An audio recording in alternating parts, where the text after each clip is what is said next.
Merci, merci. Monsieur.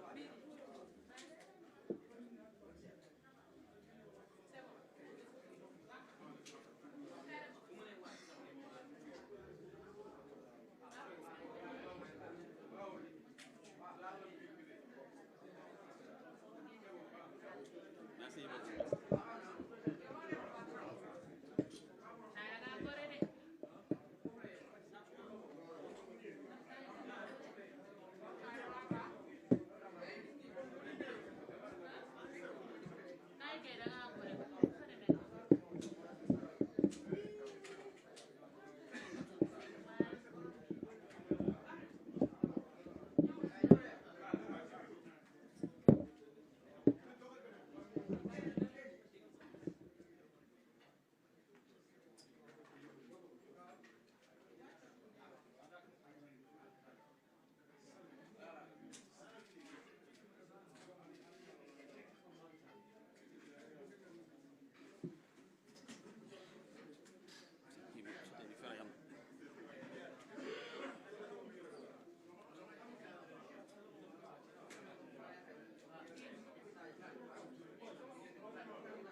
C'était différent. C'est que chaise bi mënu ñëw chaise yi moo fixé wu waaw chaise moo fixé waaw c'est que chaise voilà parce que chaise bi moo fixé wu chaise bi moo fixé wu quoi voilà chaise bi moo fixé chaise bi moo fixé wu chaise bi dégg nga dafa fixé wu mënu ma ko bouger dégg nga waaw chaise bi waaw kon waaw jëmale ji war nañu ko fixé voilà waaw d'accord parce que chaise bi dafa fixé wu fii quoi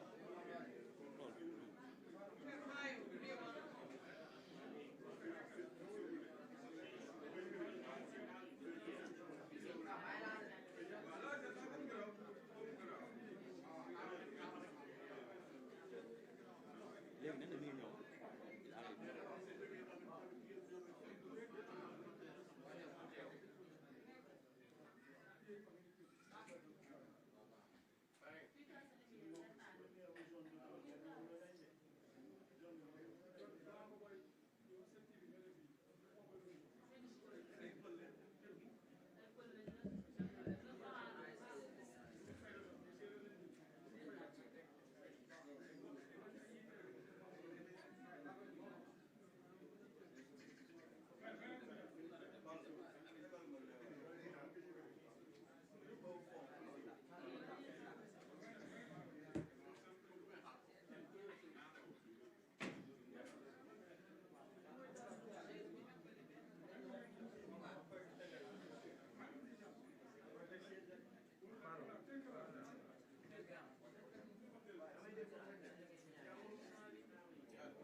c'est que dafa fixé wu mënu ko bouger mooy leen wax dafa fixé wu bon parce que lii dina mën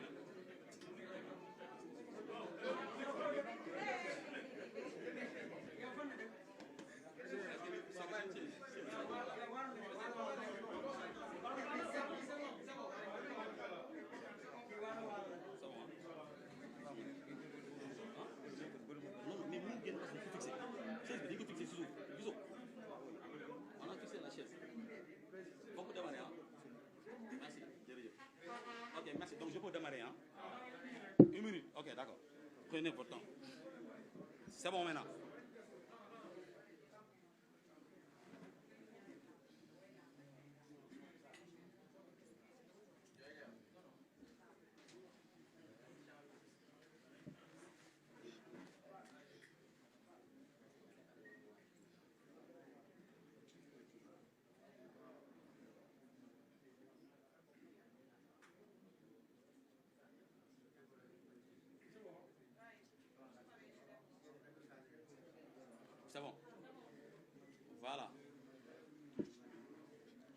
Donc, merci beaucoup.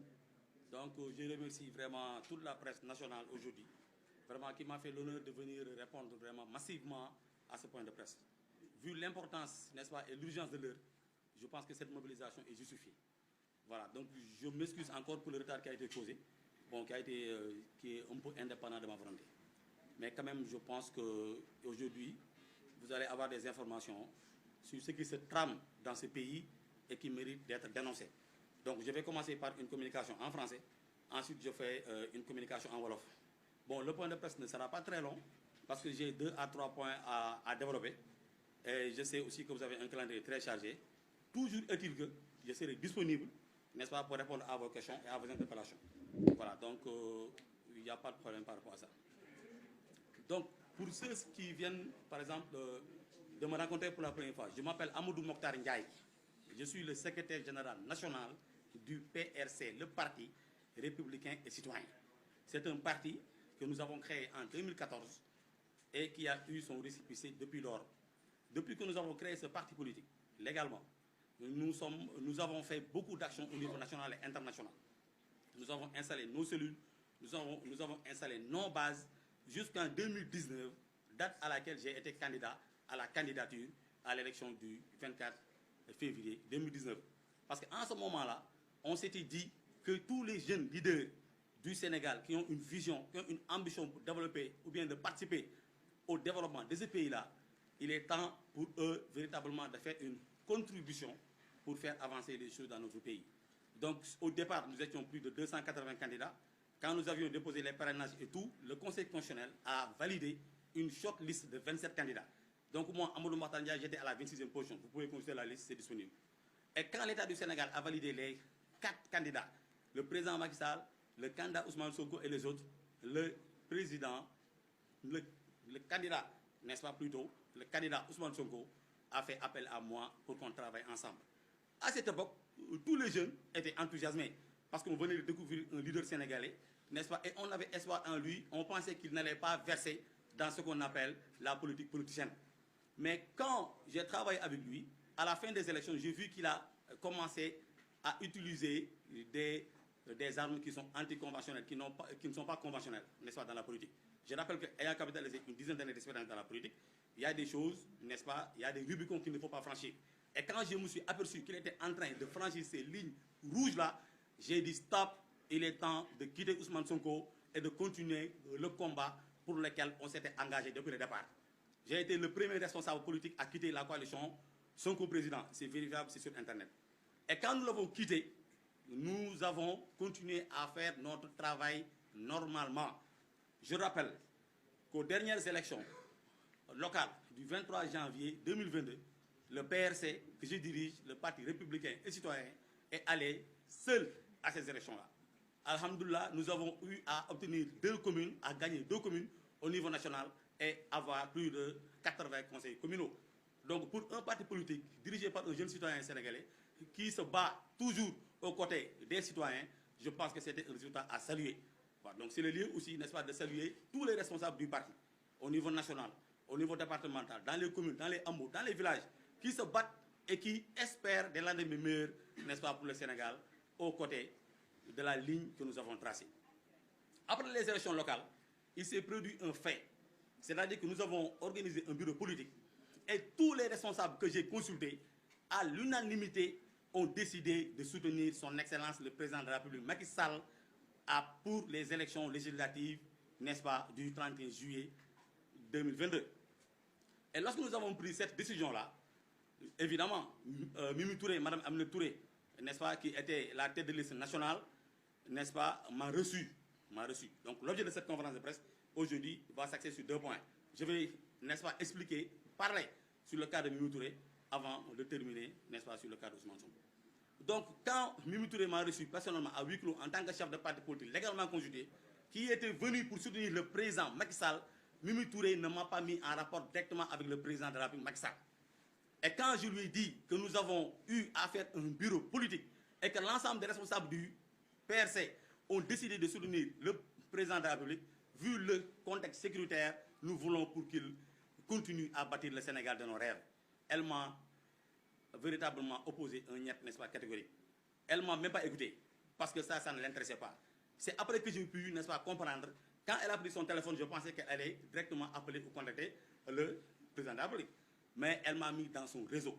Donc, pour vous dire la gravité des choses. Et quand j'ai été dans son réseau, j'ai eu à travailler dans le réseau de Mimi Touré avant les élections législatives et durant les élections législatives. Et son réseau, c'est un réseau parallèle. Je vais revenir sur les détails, n'est-ce pas, du réseau, n'est-ce pas, qui sont les instigateurs et quelles sont les structures aujourd'hui qui tournent autour de cette galaxie-là. Ensuite, c'est ça qui m'a permis véritablement de savoir que Mimi Touré ne travaille pas pour le président Macky Sall. Donc aujourd'hui, moi, je ne suis pas là pour dénigrer une personne.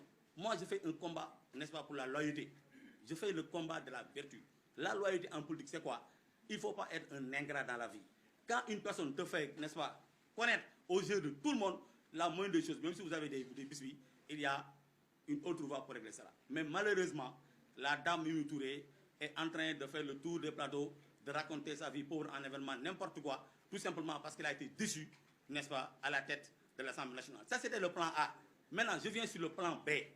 Le plan B de Mimi Touré, c'est quoi? Une fois dehors, elle utilise ces réseaux qui sont encore embusqués à l'intérieur de l'État du Sénégal pour non seulement fournir des informations stratégiques à Mimi Touré, mais aussi, n'est-ce pas, pour l'aider à avoir des fonds via des financements publics. Comme je l'ai dit, je vais revenir tout à l'heure sur ces structures-là.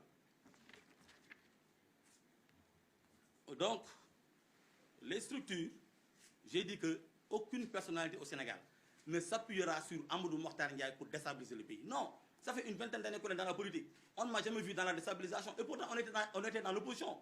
Mais on était dans une opposition constructive et républicaine.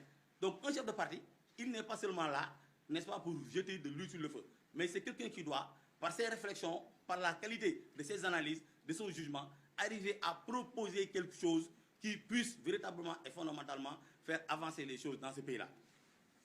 Ces réseaux sont au nombre de 4. Je vais en citer 4 seulement aujourd'hui. Les autres réseaux et la liste des personnalités qui sont personnellement impliquées dans ce scandale, je vais les dévoiler à travers un live sur ma page Facebook que je vais animer, Inch'Allah Rabbi, mercredi.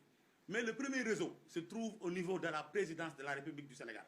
Mimi Touré a installé un réseau là-bas et le réseau était destiné de lui fournir des informations très précises sur le président de la République, Macky Sall, pour qu'il puisse à tout moment la déstabiliser. C'est le premier réseau, la présidence. Le deuxième réseau, c'est le réseau qui se trouve au COS Pétrogaz. C'est le comité d'orientation stratégique du pétrole et du gaz. Et c'est très grave. Le Sénégal étant devenu un pays pétrolier et gazier, avoir des réseaux dans ce système-là va leur permettre tout simplement de jouer sur ces relations ou bien d'avoir des revenus qui lui permettent demain, n'est-ce pas, d'arriver à ses fins. Le troisième réseau, c'est la DER-FJ. La DER, vous connaissez la DER? C'est la DER-FJ. À travers la DER-FJ, il y a des financements publics qui sont destinés à des personnes qui sont des pro-Mimi Touré pour que le jour où Mimi Touré, n'est-ce pas, va commencer ou bien va lancer son mouvement au niveau national, que ces gens-là qui bénéficient de ces financements-là puissent lui apporter, n'est-ce pas, son soutien. Et le quatrième niveau, ce sont les ministères stratégiques. Donc, il y a des ministères qui sont là, il y a la présidence de la République qui est impliquée, il y a le COS Pétrogaz qui est impliqué, et il y a la DER-FJ qui sont en train, n'est-ce pas, de travailler explicitement pour Mimi Touré. Donc ça, c'est de la déloyauté. Donc quand on travaille avec quelqu'un, même si vous n'êtes plus en de bons termes, même si vous le quittez, vous pouvez le quitter, aller faire vos chemins, mais pas, n'est-ce pas, arriver à ce niveau. Donc moi, aujourd'hui, je prends sur moi la responsabilité de sortir définitivement de ces réseaux, de dénoncer les agissements de cette dame, aujourd'hui, qui n'est qu'une femme qui se sert de ces gens-là pour arriver à ses fins. Donc ça, c'est la première information. Je pense ensuite, les personnalités que je vais citer nommément dans les 48 heures, ce sont les personnalités qui sont avec elle au niveau central, au niveau décentralisé, à la présidence de la République et même au niveau des régions et au niveau de la diaspora. J'ai tous les noms, n'est-ce pas, et j'ai toutes les données par rapport à ça et je vais les divulguer. Parce que moi, je ne suis pas quelqu'un qui évolue dans la déstabilisation. Donc, ça c'est le premier niveau. J'ai dit que personne ne s'appuiera sur Amadou Mokhtar Ndiaye, jeune leader sénégalais, pour déstabiliser l'État du Sénégal et pour déstabiliser son excellence le président de la République Macky Sall. Donc vous pouvez le noter et j'attends, n'est-ce pas, qu'il réagisse pour que je sorte publiquement les noms. Voilà, donc j'attends leur réaction pour pouvoir sortir les noms à travers un live que je vais animer au niveau de ma page Facebook dans les 48 heures. ça c'est le niveau de Mimi Touré. Donc j'ai dit, n'est-ce pas, comment elle compte procéder pour arriver à détruire le système et à influencer négativement la marche des choses. Donc ça c'est pas bien. Si je fais ce point de presse, vraiment c'est pour insister sur la loyauté. Dans la vie, quand vous n'êtes plus en honneur de sainteté avec une personne qui vous a tout donné. Aujourd'hui, si on connaît Mimi Touré, mais c'est grâce au président Macky Sall. Moi, j'ai jamais connu Mimi Touré de ma vie. Jamais. J'étais là en 2009, j'étais là en 2012, j'étais là en 2004. J'ai jamais vu Mimi Touré de ma vie. Donc, si on connaît aujourd'hui Mimi Touré, c'est grâce à son excellence, le président Macky Sall. Elle peut continuer à faire son chemin. Je pense que nous, on n'a pas de problème par rapport à ça. Mais quant à utiliser les structures de l'État du Sénégal, là, nous disons qu'il est temps qu'elle arrête. Il faut que Mimi Touré arrête. Il faut que ces gens arrêtent. Parce que le Sénégal, c'est notre bien commun. Et nous n'avons que ce pays-là. Si le pays brûle demain, nous, on n'aura pas où aller. Parce que nous habitons dans ce pays.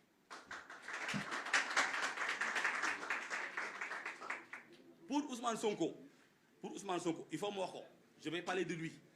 Parce que Ousmane Sonko, j'ai été le premier à le quitter. Si vous consultez un peu tous les communiqués, n'est-ce pas, de la coalition Sonko président. Parce que moi, je ne peux pas attendre la fin pour quitter le navire. On l'a quitté parce que tout simplement, on s'est aperçu qu'il est en train de faire de la subversion. Nous sommes des Sénégalais. Il y a des pratiques qu'il ne faut pas encourager. Il ne faut pas encourager des forces spéciales. Il ne faut pas encourager une subversion à travers un vadrouillage, n'est-ce pas, national qu'il est en train d'organiser. Il faut qu'il arrête ça. Il n'est pas plus Sénégalais que nous. Ousmane Sonko n'est pas plus patriote que nous. Nous sommes des Sénégalais 100%.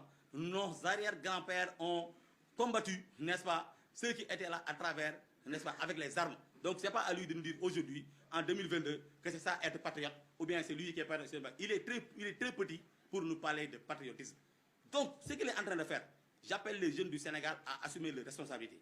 En tout cas, moi, Amadou Mokhtar Ndiaye, je suis prêt à mener le combat de rue pour barrer la route à Ousmane Sonko, parce que sinon, à faire le travail qu'il est en train de faire pour le Sénégal. Ça, c'est pour Ousmane Sonko. On ne va plus accepter ces trucs, histoire de faire peur aux gens, etc. Nous n'avons pas peur de lui, parce qu'il n'est pas plus sénégalais que lui. Mieux, on maîtrise le terrain 10 000 fois mieux que lui. Parce que quand on avait commencé à faire la politique, il était dans son bureau, n'est-ce pas, climatisé, au niveau des impôts et domaines, à parler d'autre chose. Donc ça, il faut qu'il arrête. Il va savoir qu'en face de lui maintenant, n'est-ce pas, désormais, les jeunes seront organisés et nous allons mener une bataille, que ce soit une bataille politique, une bataille intellectuelle, une bataille médiatique, faire un combat physique, s'il le faut, avec les jeunes pour lui barrer la route. Donc ça, c'est ce que je voulais dire sur Ousmane Sonko. Pour les élections présidentielles de 2024, je l'ai dit devant Mimi Touré, elle ne m'a pas écouté. Je lui ai dit que nous ne sommes pas là pour vous. Nous sommes là pour soutenir le chef de l'État, Macky Sall, parce qu'il est en train de transformer radicalement le Sénégal et il inscrit le pays sur la marche de l'émergence. Et ça, ce n'est pas ma décision personnelle. C'est la décision assumée de notre parti politique, le Parti républicain et citoyen. Donc, je ne parle même pas de troisième mandat, je parle de continuité. Nous sommes pour que le président Macky Sall continue à bâtir le Sénégal de nos rêves, horizon 2035. Je le dis et je l'assume.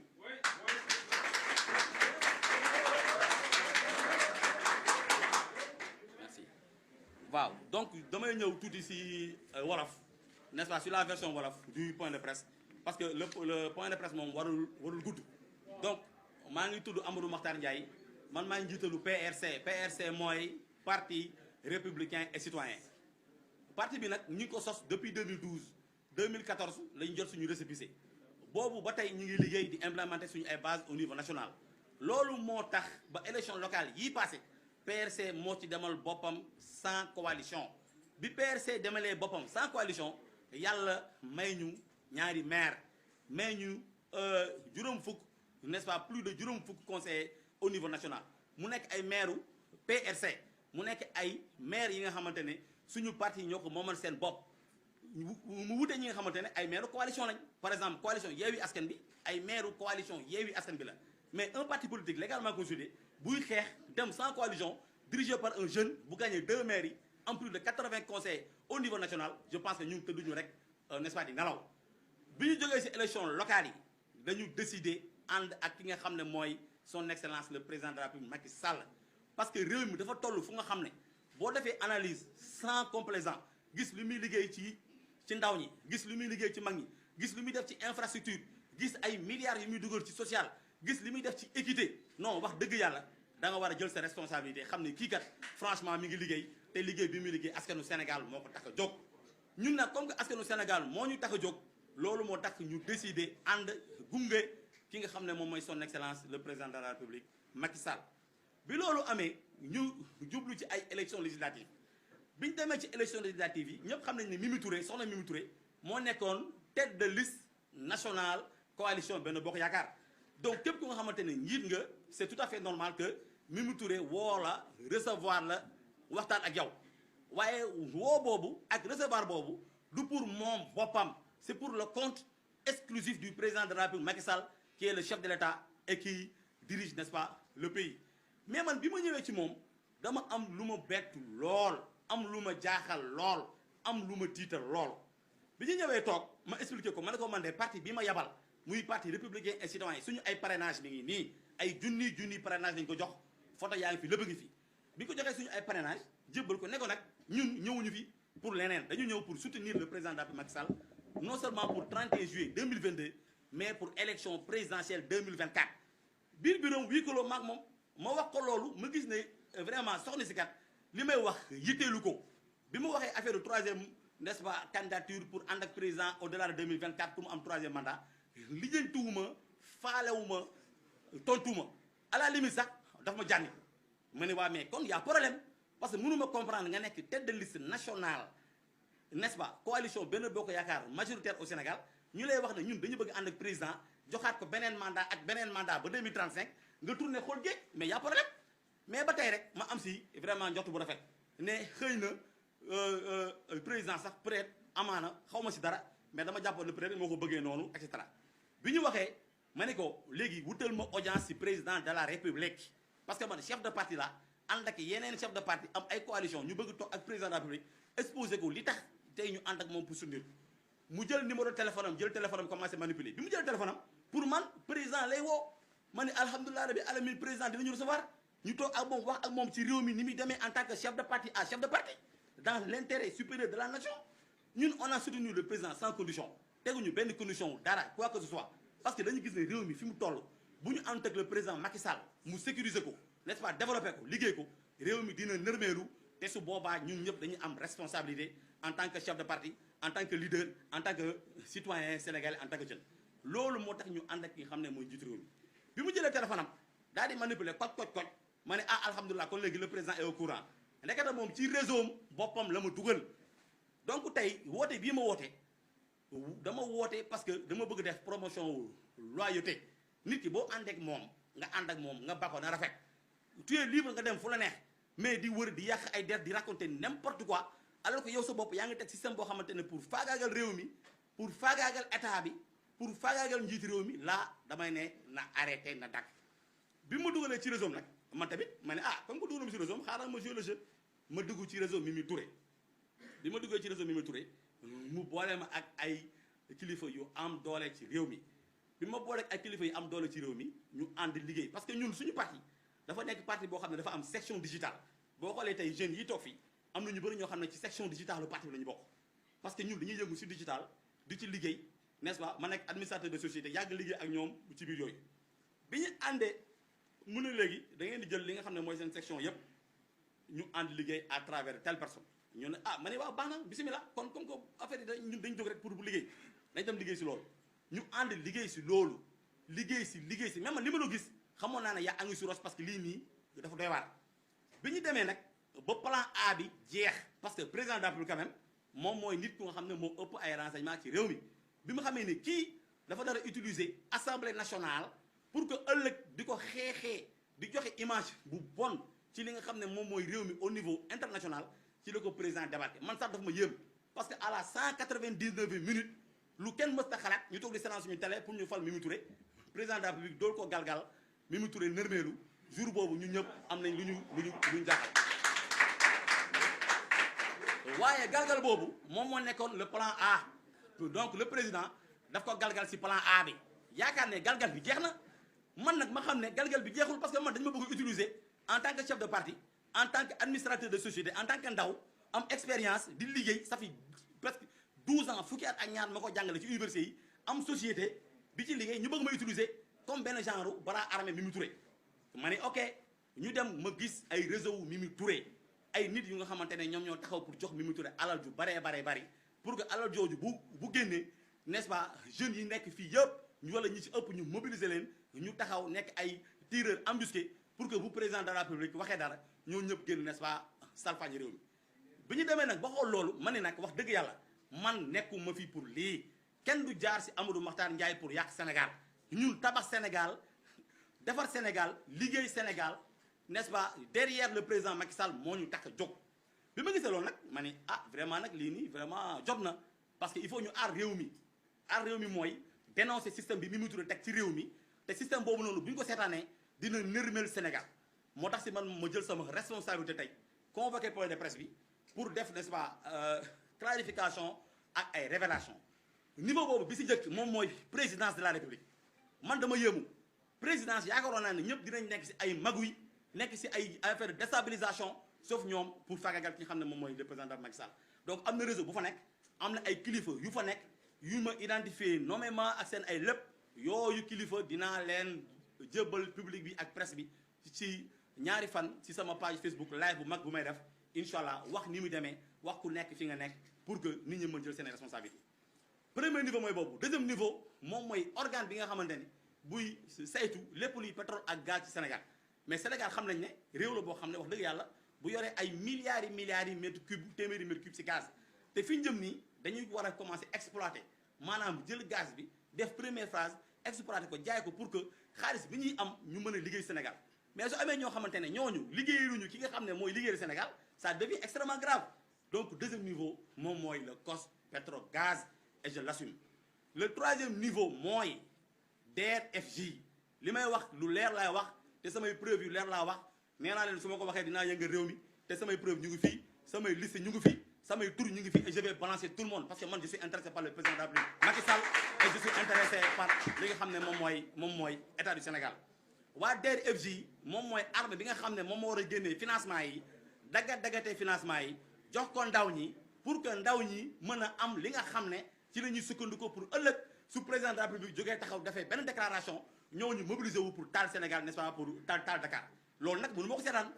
dernier niveau bi moom mooy les ministères am na ay ministères yu fi nekk yoo xam ne c'est des ministères stratégiques président de la République jox leen ay ndombo tànk yu am solo mais liggéeyaluñu président de la République liggéeyaluñu ñi nga xam ne moom mooy état du Sénégal donc ñooñu ñëpp dafa nekk système boo xamante ne bi tey bëggoon naa ko dénoncer bii mooy première partie dénonciation yi deuxième partie bi mooy la liste n'est-ce pas yan njiit ak yan leader ñoo fa nekk ak yan nit ñoo fa nekk pour que état bi n'est-ce pas mën na liggéey lu muy liggéey pour teg Sénégal loolu je pense que su ma ko noppee vraiment man tegee ko naa sama yoon nekkatuma sénégalais nekkatuma patriote te nekkatuma ku nga xamante ne bii wax dëgg yàlla Sénégal avancé moom moo ko soxal loolu laa bëggoon wax ci Mimi Touré di ko woo encore une fois ne ko il faut mu arrêter Mimi Touré mag la doone ba nekk mag en plus de juróom benn fukki at sa bopp weex yàlla suturaal la jàppale la nga occupé ay responsabilités di mujjee dans les bas caniveaux il faut qu'elle arrête li muy def nii mu dàq ko kenn moomul réew mi elle n'est pas plus truc sénégalaise que nous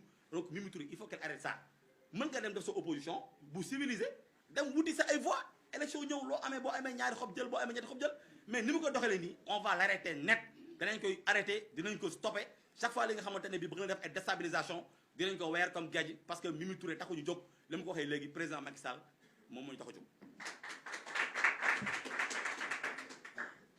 pour Ousmane Sonko man bëgguma sax di wax ci ay Ousmane Sonko parce que tout simplement dafa nekk nit ku nga xamante ne chaque jour moo ko man leader yëpp ci Sénégal man nangu naa leen accepté naa leen mën naa wax ak ñoom sauf Sonko intéressé wu ma xam nga lu tax parce que man kuy liggéeyal Sénégal moom intéressé man maa ngi nii amu poste de responsabilité sama liggéey bopp laa yore mais li ma yàlla wërsëgal as lëf sama jeune yaa ngi nii toog xam nañ dama koy bokk ak ñoom dama koy liggéey damay ànd ak ñoom bisu nekk loolu mooy chef de parti réew mi dañu toll foo xam ne ku ci nekk li nga am partagé ko ak jeunesse bi parce que jeunesse bi foofu lay mën a xamee ne kii kat nekku fi rek di wax ay waxu kasaw ubbil ay société nga jël ay jeunes ñu liggéey moom il est maire il a au moins un budget na jël ci budget bi na ci comb tuuti wala mu xool ay affaires yi muy teg pas woo ay camion mbalit ak yooyu am na sax ñu si liggéey certes je les respecte mais na def ay structure am na xel jël jeunesse bi liggéeyloo leen ñu ne kat Sonko mi ngi liggéeyloo ay jeunes mais koo xamante ne amoo programme sa programme moom mooy xëy di wax di saaga di wax lu bon président Macky Sall kooku ñun intéressé wuñu waaye dinañ ko wax benn affaire nemmeeku tour bi muy def loolu ay taxawaalu la c'est du taxawaalu Ousmane Sonko gënuñu nekk ay sénégalais Ousmane Sonko gënuñu nekk ay patriotes ñun suñu maam dafa xeex tubaab bi ay armes ay ngàndaay ba génne àdduna kon ñun kenn gënuñu nekk patriote loolu c'est vers les années 1600 1700 1800 donc tey du tey la ñuy jàngal lan mooy patriotisme na arrêté loolu beneen bi mooy ñun tey dañ jël suñu décision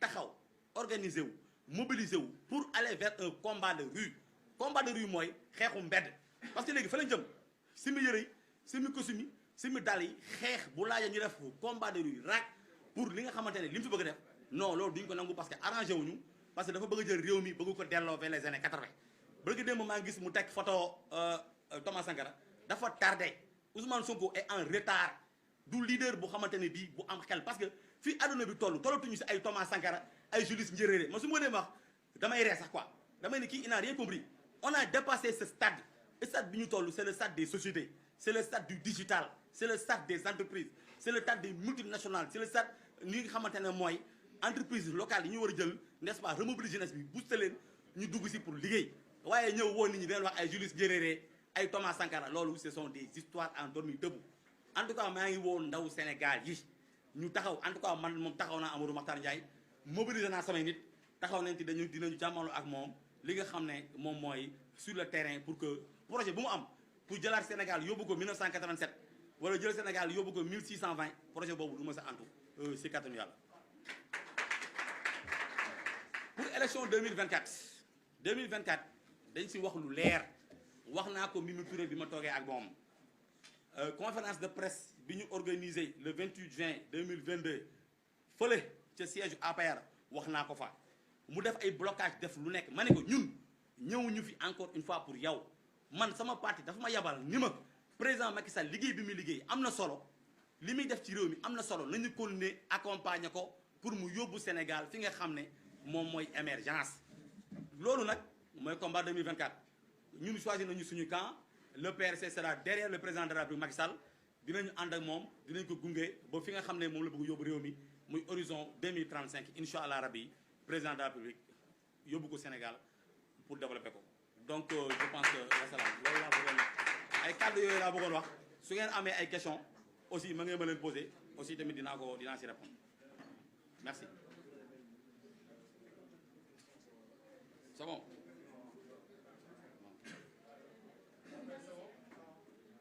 C'est bon. C'est bon, hein? D'accord. Oui, question, oui. Par rapport à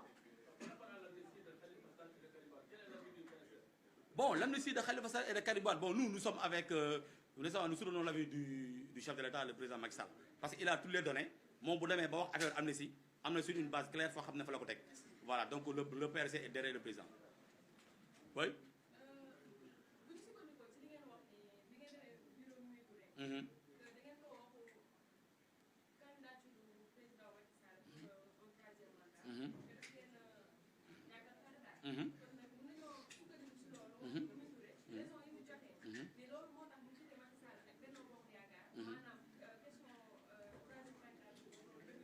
Bon, de toute façon, Mimi Touré moom wax dëgg yàlla man dama am si moom vraiment mbetteel parce que telle liste nationale bu ñuy waxu troisième mandat pour jàppale président pour mu dem nga ñuy soppantal kon yow ça veut dire que loolu yow intéressé wu la voilà intéressé wu ko donc loolu moo tax mu doxee ni mu doxee kon li ko président dàq aussi nekk na loo xam ne c'est justifié parce que du ma jiital koo xamante ne kii vraiment àndul ak man.